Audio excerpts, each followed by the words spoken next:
And we are off, both figuratively and literally, with our friend Carl in the top left corner here. From a freaking, for me, a fucking awful Baku. Just about as bad of a Baku as I could have asked for. We start the race. Sergio gets in front of Charles because Charles locks up. Okay, I'm fine with that. About 5-6 laps in, Carlos, engine failure. Charles decides in second to pit lap 10, go on the hards. It looked like that strategy was going to make him competitive in that race. Max ends up overtaking Checo in 15. Charles gets out in front of Max at one point, and then boom, lap 19. 2 out of 3 weeks, this has happened. Poof goes the engine. Mm-hmm. Poof goes the engine. Still no explanation from the last DNF. We don't know what's happening with this team. For Charles, I'd be going swinging into the paddock after this. This is insane. He is not, it's not like he's like putting up decent performances. He's winning these races around podium every single time, and then just it all goes to shit. He pretty much, I don't know if you guys saw his interviews after the race, but like, I don't know if I've ever seen a driver that ticked off. Like just visibly, like just he was so distraught. He was like, I can't even begin to find the words to describe how I'm feeling right now. Like this is because, I mean, the just avalanche and cliff that this team has fallen off of in the last 4 races is absurd. And they're right there, qualifying great, everything's going fine. And let's keep in mind, I know we'll probably get into it, but a lot of Ferrari power units went out. Yeah. Like, this wasn't just, I mean, look at Magnussen, look at Zoe also dies. Yeah, Zoe, exactly. And this isn't just Ferrari, like just Ferrari having these DNFs in the past 3 weeks. Like this is a consistent issue across all 3 teams that have that Ferrari engine. And if you're Charles, like you have to be distraught. How can you be confident going into Montreal? How can you be confident going into that second half of the season that these issues are going to change? You can't be. And none of this is on him. He can't take blame for any of what's happened in the past 3 races. He has done everything he could to put him out of position to win these races. So it's discouraging for a Ferrari fan, and it's discouraging for this fight being fun for the rest of the season. Yeah. Curse of Nicky Lauda, unfortunately. I think that's what we're dealing with here. Ever since he crashed his car? Yeah, since he crashed his car. I mean, I'd say as of his strategy last race, I mean, the hard tire was it. Everybody was flying on hards. You saw Checo, his mediums were out after like 14 laps. Max breezed by him. Like people thought team orders. That wasn't team orders. No fighting. That was Checo couldn't do anything. We saw Danny's last stint. He was on mediums, newer than everybody. He couldn't move at all. So I think Charles was set up to win that race. It's incredible because he has more pole positions than Max. And he has like 17 less wins, maybe more. It's a tough look. And I mean, Ferrari, they're notorious for killing a career. Not really killing, but we saw what they did to Alonso, what they did to Seb, Felipe Massa. Kimi's really the only one that really walked out of there since Michael. So I don't know. Yeah. Fire Mattia, get him out of there. Yeah, seriously. Clearly something has to change at this point. And at this point in the season, we said, last week we were talking about, is this fight going to keep going? The fight that we have to watch now is Checo Max. Like that's the fight. If we're looking at like, what is the fight for the Drivers' Championship? Charles is there still. I don't want to completely count him out. It's a long season. But right now, going into Montreal, the focus should really be on who's going to win the race. Like Charles Checo and Max, pretty much the Drivers' Championship is down to them, unless Charles just starts rattling off wins. Like 3 in a row, we're right back in it. But until I see it out of that Ferrari, I don't expect anything. I am going to disagree. I'm going to play the other side of it. I think when you look at last year's standings halfway through, they were pretty much farther than where we're at now. Charles, bad luck. I'm going to be hopeful that we're going to stay competitive, but George is right there. George is like one, if there's a crash between 2 of the leaders, George gets a win, another second place, there could be a 4 title fight. So I'm going to be devil's advocate. I'm going to say we're going to see a pretty entertaining fight. Obviously, I'm rooting for Sergio, and I don't know if Max will take too kindly to that towards the end of the season. So it's kind of chaos. I wouldn't say I'm full on Max, but Yeah, George, has some- George finished outside of the top 6 at all this season? not outside the top 5. Top Yeah. 5. Outside of the Yeah. top 5. Yeah. Yeah, he That's- has like 99 points, something like that. He's up there. He's clearly one of the best drivers on the grid. Mhm. Carl, Yeah. this is where we I bring think- it back. Yeah, Yep. Carl's think- unmuted. I was waiting for him to get in there. Get Yeah. Carl in. He stopped. I think what we're probably going to see now, the Checo and Max battle is definitely going to elevate, and I think that's going to be sweet. And I think we're really going to see how these teams operate when they have 2 drivers in first, who gets priority. Hmm. You know, Mhm. even if Checo's in, like, how, we all know how the positioning works for going into the paddock, but it's simply sorry, I'm a little out of breath here, but you know, the first place car gets pick on tires. I don't think Yeah. Checo's going to get a pick. I think it's going to be Max favorited all day. So that will be exciting to see. But yeah, I'm on the same side as Hoove. I think the gap really isn't that unrealistic. You know, Max Verstappen is notorious for a little fuck up here and there. So, you know, I wouldn't be Mhm. surprised to see the Ferraris bounce back. But I think, you know, with especially Baku's race, how the Mercedes drove, you know, don't rule it out. I think Mercedes could easily catch up to Ferrari in when it comes to constructors. Yeah. And I know I don't like the guy, but I mean, George Russell is freaking smooth operator. Carlos Sainz, you can just hand that title over. That guy's driving his heart out, and he's doing a great job. It Mhm. pains me to say it, but you know, good for him. He's the one that's holding Mercedes where it is single-handed. Exactly. Single Chip's handed. hard. Yeah, I I think we love can it. put. I love it. Carl, welcome. I think we can Finally put the came to your George versus senses. Lewis debate in the rear view for the foreseeable future here. Yeah, I Yes. agree with that. But Done. you know what chain. was cool was watching Lewis's like the pace. I mean, dude, the pace of Lewis when he was passing Pierre to go into 4th. I mean, like he passed Pierre like he was stopped, which makes me question. It's like, where's the power train difference between the AlphaTauri and the traditional Red Bull? Well, keep in mind that was directly after a fresh set of tires for Lewis, and I think Pierre was like on degrading tires at that point. He was on like his 20-something lap with those tires. So Yeah. that was basically Pierre just like literally playing defense until, you know, the inevitable was going to happen. Yeah, But I mean, no, I mean, I agree. It's like Lewis, look at what Lewis has done the last few races. I mean, you know, listen, I'm a big George guy, you know, all day, but I mean, it is impressive seeing the way that he has climbed back and put himself, you know, at least in the last couple races, he's done a lot of good driving to get kind of, you know, the finishes that he has been. yeah, You know, but he really give shouldn't it to him. He shouldn't have to be making up this many spots in the Oh, I first agree. place. I absolutely agree. Yeah. Oh, And his back shot, so I don't know what's going to happen there, but yeah, you know. But then speaking of Pierre, I mean, we've been wanting to see a good Pierre performance all year. This was it. So I don't know if this translates. Realistically, if those 2 Ferraris don't go, he's not top 6. Like he's probably more down like an 8 or 9. But you know, racing's racing. Things happen. I'm gonna say good for Pierre, and then hopefully we can keep seeing points out of him throughout the rest of the season. Because if not, like we said, like where does Pierre go?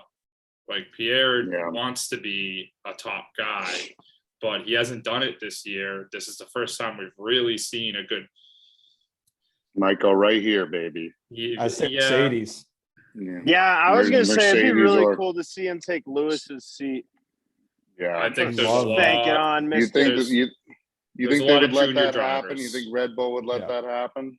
Yeah, I dude, let's mean- get a Frenchman. I mean, they'll and probably let him Englishman go, in but there I and just think they're bottom. going to Mercedes, like, you know. Pierre has till the end of next year. Checo is till the end of 2024. So if they can convince Pierre to stick around on AlphaTauri one more year and convince him Checo's seat in 2 years, maybe. I don't see that happening. I think Red Bull's got too much young talent to go to Pierre when they've seen what Pierre can do, and they're probably gonna go. They're gonna go with some of the young guns. That just seems to be the trend in the sport, right? Like either bring in an old seasoned vet and a young guy. Yeah, I get what Red Bull did, but like that was the perfect pairing for Max. I just think, you know, if it's gonna be Merc or Red Bull, they're so stacked in the junior program. Like they gotta have some kid coming up who they think's like, you know, potentially in 4 or 5 years championship level caliber. Like I feel like they always have that coming up, you know, the next big guy. So I don't know. It'll be interesting to see how the rest of the year plays out among that midfield. We talked about it last week. It's still relatively tight. We know pretty much where everyone end up. You know, the 4-5 battle, the 5-6, the 6-7. So, but I want to see if Pierre can turn this thing around. And then how about Yuki with they duct taped his ass? I've never seen duct tape. Yeah, that was weird. That just looked. That whole thing was embarrassing. I don't know what they were doing. I'm no engineer, but that's engineering 101. If you need something to stay put, duct tape. If you need it to Duct move, tape WD-40, baby. Or as our boy on Trailer Park Boys would say, WD-30. But that was cool. I mean, that just kind of highlighted the absolute mess that the race was. But can we just highlight Mr. Vettel? Just like absolutely, I don't care how much he whipped that Merc, baby. Ken Block couldn't do that in his wildest freaking dreams, and he's right down the road from where. Yes, he could. You're an idiot. Ken Block could definitely do that. Vettel spun that absolute boat of a car around in 2 seconds and gets sixth. There was a lot of. I don't know if he was planning on doing that, dude. Was that do you think that was a maneuver that he was trying to get done, or did he just happen to end up in that spot? No, dude. I think he planned that, man. Sebastian Vettel's one of the best drivers on the grid. Just mid-drive, just pull off the course and just do a 180. Just mid-race. Let two guys. Yeah. That was the coolest thing that happened all weekend. Yeah, I'll give you that. I'll give you that. No, that is true. I mean, it was definitely cool.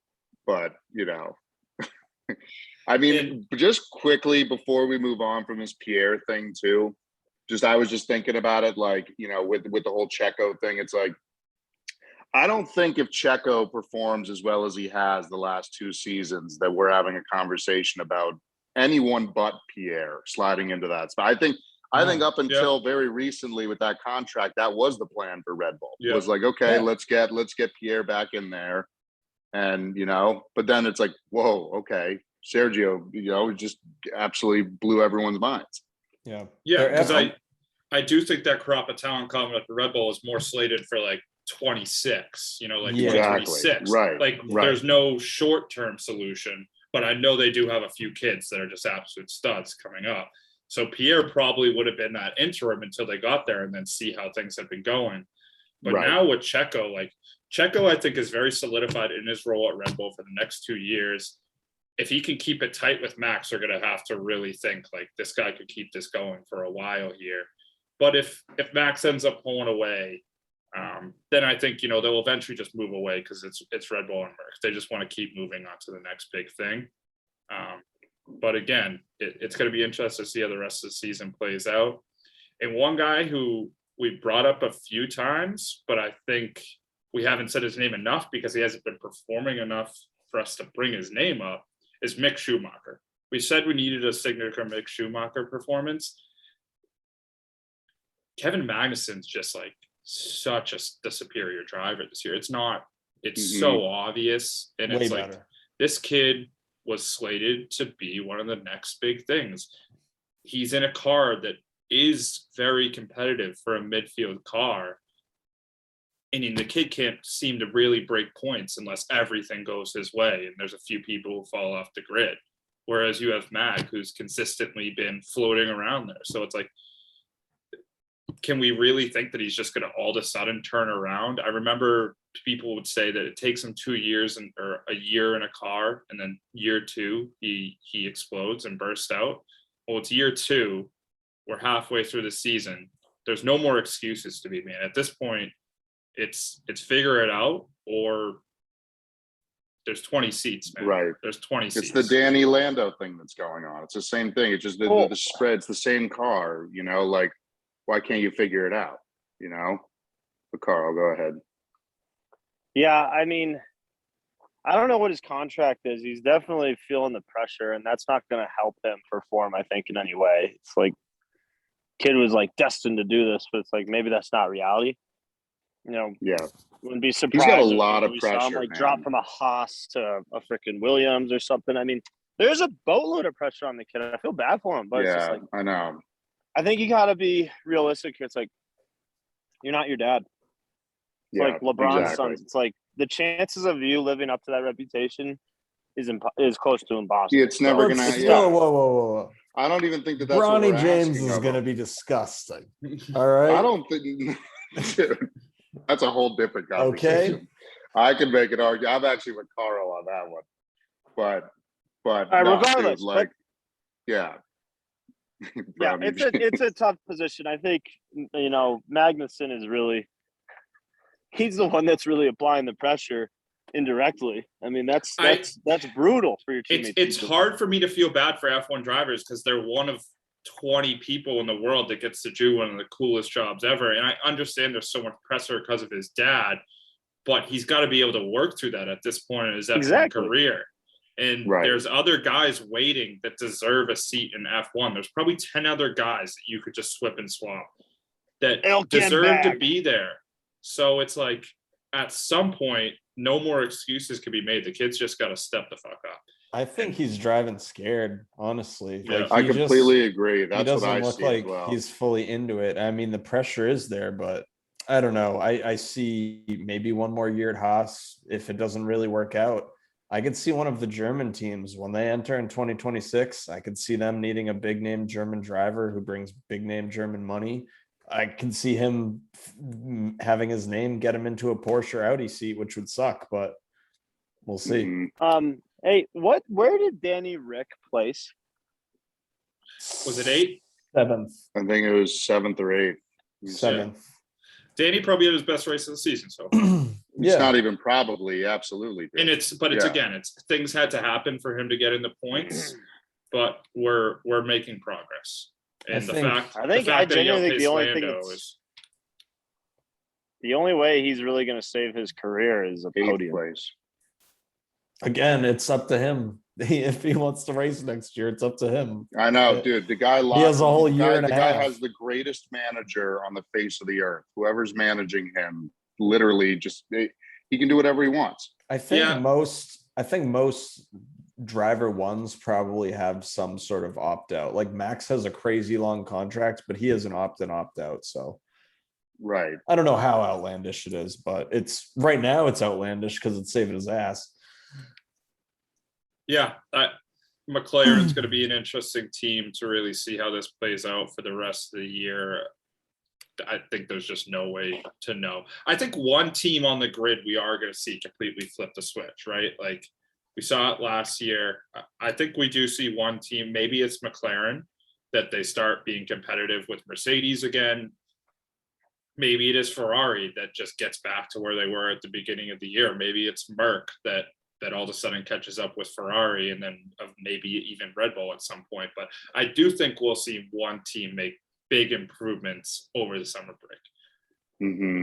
It's got to happen. Yeah, it has to. I mean, I just wonder what Ferrari. I mean, I would love to be in that garage and know exactly what's going on and how serious of an issue.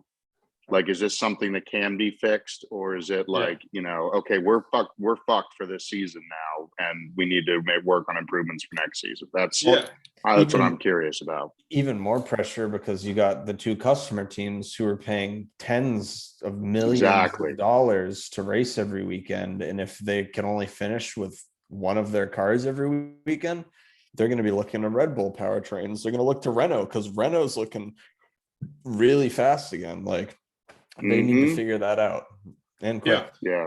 And I think that's the biggest question going into this weekend. Like, is there a quick fix for Ferrari? Is this let's figure it out after summer break issue? Like, are we going to see this problem go away? And it looks like it doesn't look like a quick fix. The eye test would tell you no. Carlos's problem was hydraulic. That's something to do with the transmission. I don't think that's an integral issue. I was reading up today on Charles. Charles' engine, so his ICU and turbocharger were compromised. If you replace both, that's the full penalty. If you do one or the other, that's half the penalty. They're considering just doing the engine and trying to reuse the turbo, which we've seen them do in the past and fail when they tried to avoid the grid penalty by sending them out with a broken transmission. I think you do what Lewis did in Brazil last year. You take the full penalty, you get Exactly. the full engine. Yep. It's And early let's in see the what year. you can do. Let's see what you can do, Charles. Fly with it. Like, I think Exactly. it's just such a dumb decision to potentially reuse a turbo that's compromised. I think that's so. And But it also would doesn't put- it make would good, put- but he doesn't make good decisions. Yeah. But no, but This see, this guy is what sucks. Charles, this would be an opportunity for Charles to do exactly what we talked about last week, which was, okay, with the grid penalty like that, what can you do? Like, you know, Mhm. now you got the car, we've fixed everything. Go ahead and show us that you're capable of climbing that ladder all the way Get back on the first. podium. Let's get back You on the know? podium, baby. Maybe Like, win the freaking exactly. race. I mean, that would Perfect be track to so do it. impressive. Canada, Absolutely. high speed, lots of overtakes. We haven't seen it since 2018, I believe, or 2019. I think this is the spot where Ferrari's got to shine. Seb used to always gonna own have- Lewis here. They're gonna have major porpoising issues up there too, man. Like, Hey, when Yeah, was this is his a last fast track. podium? When was Who's? whose last podium? Charles. Uh, many races 4 ago? races ago, 3 races ago. was it the one before Monaco? Spain, I believe. He's just got to get the elephant off of his chest. I mean, dude, Honestly. it's and again, is it the elephant off of his chest, or does the team need to get the fucking elephant off their chest? Because he's driving his ass off. So Mr. Saturday. No, it wasn't Spain. It was Miami. Oh wow. Second place in Miami. That was the last. That was So the he last time hasn't he's he been on the hasn't won a podium. race since the second race of the year. Yeah, he hasn't been on the podium. Yeah, exactly. Ugh. So Spooky. yeah, yeah, not good. it's scary, but this is a fast track, so things could get crazy. So let's get into what we think's gonna fall. Do we want to talk porpoising real quick? Well, Yeah, I think we let's talk should. I porpoising. don't think we should move on So- without talking about what happened. So Lewis has his broken back. Toto's still calling it a shit box, and George drove it Is on that the like podium. just his spine is compressing for just going So like this? it's porpoising because they're getting as much downforce as they can. So the suspension's not doing anything. It's just bouncing the car up and down, and they're bouncing with it. Teams like McLaren that don't bounce, they sacrifice performance to have it not fucking bounce. So it's like Christian Horner said it perfectly, in my opinion. He said they're just bitching because they didn't figure the car out right. Like Red Bull figured the car out right. McLaren's not bouncing. They obviously sacrificed some time, but their drivers aren't dying out there. Mhm. I think if these are the regulations, build a good car, just like Mercedes did for fucking 8 years in a row. Suck it up. Yes. Well, have you seen what Red Bull did to their car? No. I don't know. It's like the first thing on the Red Bull website, or not Red Bull, the F1 website. Hmm. They just made an adjustment to the underbelly of the car to help with porpoising, where they basically got these like 4 vents Mm, that are continuing to grab air and bring the car even further sucked to the ground to hopefully Right. help with that. yeah, so it Um, doesn't escape. Yeah. Right, exactly. So I mean, I'll send you guys the link, but I mean, yeah, It's just typical it's- Mark. They bitch when it's, they bitch when things aren't going in their favor, but Yep. they'll bend the rules wherever they can, and will have a smug look on their face while they do it. So We're the underdog champion. LeBron blames bullshit. Fuck 'em. it's Yeah, exactly. yeah, but I do think we're due for another Charles Max battle. Like it has to happen. So I do think going into this weekend, I'll hop right into predictions. I'm gonna go podium, Max, Charles, Checo. I think Are we Charles. skipping top 6? Are we skipping 6th place? Are we going? is No, that the order? we'll get back to 6, but I'm We'll gonna do do that podium after. first All right. because 6 has been pretty much. There hasn't been any crazy 6s. I mean, Pierre kind of stepping. Yeah, you got a good one. You got a good one. Got mine last week. Vettel, baby. Yeah, but let's go podium. I think, yeah, Max, Charles, Checo. I think Charles does take a penalty, and we do see that performance that we talk about where he has the pace to get back. We'll see. We haven't seen it yet. I I'm hope gonna you're right. I'm gonna give our old pal Carlos Sainz his first win of his career this weekend. And I'm You're gonna give nuts. Charles P2, and I'm gonna give Checo P3. I think Max is gonna have some sort of reliability failure. Okay. I'm gonna go Max Okay. 1. We're gonna go Checo 2, George 3, exact same as this week. Ooh, so And both Ferraris are both blowing up. Ferraris are, yeah, they're gonna fuck this up again. Wow. I'm sorry. That's how I genuinely feel. I don't like what I'm seeing, not again, out of the customer cars as well. It's like something bad is going on, dude. I don't think that like it's just gonna be automatically fixed. Hopefully I'm wrong. You know, Kel, for your sake, I'm just saying, but like that's just how I feel right now. I think that they need some time here to really figure this out, but we'll see. I think my 6, we're gonna put Esteban. Yeah. Yep. Go a little bit crazy. How's it going? I think Esteban in 6. Something little crazy is gonna happen. I think Hooves' prediction with signs is absolute ludicrous. But we love it. I think you'll probably see signs in like 5th if he's Ooh. lucky. Ooh. But I'm gonna put George in 2nd. I'm gonna put a Checo win because the gap is just it's too fun. The gap for Checo and Max is like 25, 26 points. Let's get Checo those 25 points. And yeah, I'll probably just put Max in 3rd. Who knows what? I can't put any money into Ferrari at the moment. It's too unpredictable. Mm-hmm. Okay. So. All right, for 6, I'm going Lando. I'll take a chalk pick. Lando I like it. bounce back. He smokes Danny out of this race. He's probably pissed off that he lost to him, and he just comes back and whips his ass around the track and puts up a performance this week.